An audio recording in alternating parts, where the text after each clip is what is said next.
جب تک آپ ان باتوں سے نہیں نکلیں گے کہ میرے ساتھ ایسا ہوا ویسا ہوا کیوں ہوا نہیں ہونا چاہیے، تب تک آپ اپنے لیے اچھے فیصلے نہیں کر پائیں گے۔ آپ کو بھلانا ہوگا اپنا ماضی، ساری عمر اپنے ماضی کو یاد کر کر کے اپنے حال کو خراب نہیں کرنا۔ بہت سارے لوگ ہوتے ہیں جن کے اندر بہت ساری صلاحیتیں چھپی ہوتی ہیں، وہ بہت کچھ کر سکتے ہیں اپنے لیے، اپنے خاندان کے لیے، اپنی آخرت کے لیے، اسلام کے لیے، بہت سارے لوگوں کی ہدایت کا ذریعہ بن سکتے ہیں، لیکن چپ چاپ قسم کی زندگی وہ گزار رہے ہیں۔ کیوں؟ کیونکہ ان کے ساتھ ظلم ہوا ہے، کیونکہ مہینہ 2 مہینے پہلے ان کو ہرٹ کیا گیا، ان کا دل توڑا گیا، ان کو نقصان پہنچایا گیا، ان کو دھوکہ دیا گیا، اور وہ آج تک اسی صدمے میں ہیں۔ وہ آج تک اسی صدمے کو سوچتے ہیں، اس سچویشن کو سوچتے ہیں جس کی وجہ سے 2 مہینے پہلے تو چلو کسی انسیڈنٹس کی وجہ سے اس کی زندگی برباد تھی، لیکن آج یہ اپنی سوچوں سے، اپنی اوور تھنکنگ سے اپنے آپ کو برباد کر کے رکھ رہا ہے۔ اور بہت سارے لوگ تو اللہ کے تعلق کی وجہ سے بھی پریشان ہیں، اس وجہ سے بھی اللہ کے پاس نہیں آ رہے کیونکہ مہینہ 2 مہینے پہلے یا سال 2 سال پہلے وہ خوب اللہ کی عبادتیں کرتے تھے، بیچ میں کسی وجہ سے ان کا اور اللہ کا تعلق ڈسٹرب ہو گیا، ان سے گناہ ہو گئے، خطائیں ہو گئیں، غفلتیں ہو گئیں۔ اب وہ اس بات کو لے کر بیٹھے ہوئے ہیں کہ یار سال 2 سال پہلے ہم کتنی اچھی عبادت کرتے تھے، آج تو ہم سے ہو ہی نہیں رہی۔ حالانکہ ان سب کو چاہیے کہ گزرے ہوئے کل کے بارے میں یہ لوگ بالکل نہ سوچیں۔ اگر 2 سال پہلے اللہ کے ساتھ تمہارا تعلق سٹرونگ تھا عبادات کی وجہ سے، اور بیچ میں کچھ گیپ آ گیا، بیچ میں کوئی غفلتیں آ گئیں، گناہ آ گئے، نفس اور ہوس حاوی آ گیا، تو کوئی بات نہیں، آج میں رہ کر اللہ کے لیے ایک نیا سٹارٹ لے لو، ایک نئی زندگی شروع کر لو، نئی ایفرٹ سٹارٹ کر دو، نئی سٹرگل سٹارٹ کر دو، پھر سے سب کچھ ٹھیک ہو جائے گا۔ لیکن وہ منو خیالی بوجھ جو آپ نے اپنے کندھوں پر، اپنے سروں پر رکھا ہوا ہے، اسے اتاریں،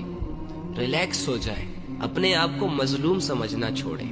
کمزور سمجھنا چھوڑیں، کیونکہ یہ سوچیں آپ کو سست کر رہی ہیں، اور سستی شیطان کی طرف سے۔ شیطان بہت اچھے طریقے سے جانتا ہے کہ میں نے ایک انسان کو کس جگہ سے ہٹ کرنا ہے۔ جہاں آپ اپنی ویکنس سامنے رکھیں گے نا، شیطان نے اسی سے فائدہ اٹھانا ہے کہ اگر اس کو میں ماضی کے خیالات، ماضی کے حالات، ماضی کی باتوں میں لے جاؤں تو اس کا اچھا خاصا ٹائم برباد ہو سکتا ہے، یہ اللہ سے بدگمان ہو سکتا ہے، مایوس ہو سکتا ہے، اپنی عبادات کو چھوڑ سکتا ہے۔ تو شیطان آئے گا اور تمہارے ذہنوں میں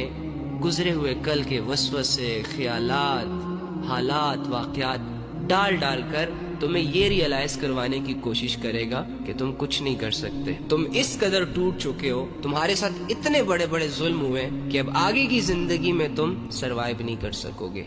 پراپر طریقے سے کچھ کر نہیں سکو گے۔ اور جب آپ اس بات کو مان لیں گے، جب آپ سوچیں گے کہ ہاں واقعی میں تو بہت مظلوم ہوں، ہاں واقعی میرے ساتھ تو لوگوں نے بہت برا کیا، تو آپ چلتی پھرتی لاش بن جائیں گے،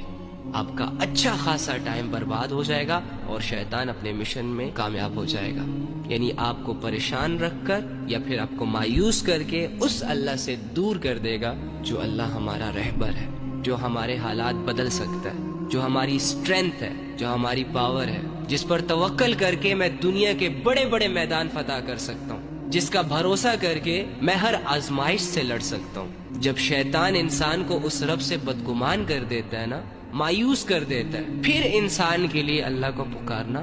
مشکل ہو جاتا ہے، گناہوں کی معافی مانگنا مشکل لگتا ہے، نیکی کی طرف قدم بڑھانا مشکل لگتا ہے۔ تو میرے بھائیوں اور میری بہنوں، ایک ہی چیز لے کر آئے ہیں آپ اپنے ساتھ، اور وہ ہے وقت۔ اور شیطان اسی وقت پر اٹیک کرتا ہے، زیادہ سے زیادہ ضائع کرنے کی کوششوں میں ہوتا ہے۔ وقت کی قدر کریں، جو ہوا سو ہوا۔ جو درد آپ کو 2-4 مہینے پہلے ملے تھے نا، جو زخم آپ کو لگے تھے، وہ بھر چکے ہیں۔ اب ان کے بارے میں سوچ کر انہیں تازہ مت کیا کریں، نئی زندگی کی طرف قدم بڑھائیں، اپنے آپ کو کمزور اور مظلوم سمجھنا بند کریں۔